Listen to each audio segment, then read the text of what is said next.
Hello class, this is Miss Will, and I just wanted to take a minute to show you how base 10 blocks can help us with adding and subtracting decimals. We already know that base 10 blocks represent decimals. If this is a whole, then this is a tenth, right? 10 of these can fit into one whole. If this is our tenth, then this is our hundredth. 100 of these can fit into one whole. Base 10 blocks can help us with adding and subtracting decimals. For example, let me give you the problem. Over the weekend, you walked the family dog. The first day, you walked 1.3 miles.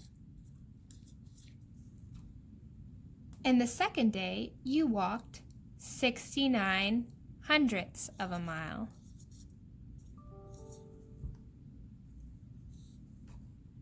About how far did you walk the dog? Well, we can add this up. First of all, we want to make sure that our decimals are in line. Carry down a decimal. Fill in a 0 where there's a gap.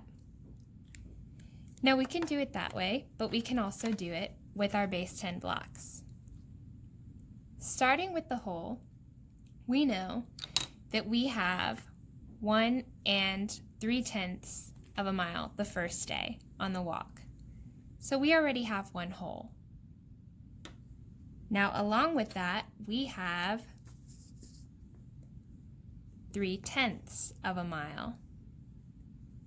You've walked your dog 1 3/10 of a mile. On the second day, it asked us if we walked 69 hundredths of a mile, how far did we walk in both days? Now that we have 1 3/10 of a mile, we are going to add 69 hundredths of a mile. So first of all, we're going to take 1, 2, 3, 4, 5, I need one more, 6 more tenths rods. We're going to line them up. Fill them in. And now we need 9 of our hundredths cubes, right? So I have 1, 2, 3, 4, 5, 6, 7, 8, 9. And I'm going to go ahead and fill them in carefully, just like we did in our small group this past week.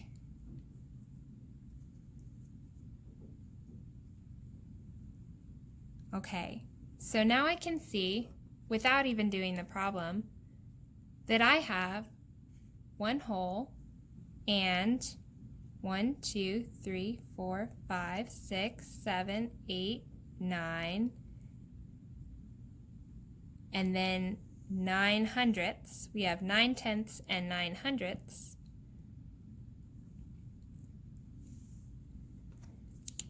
I can see that I have 1 99 hundredths.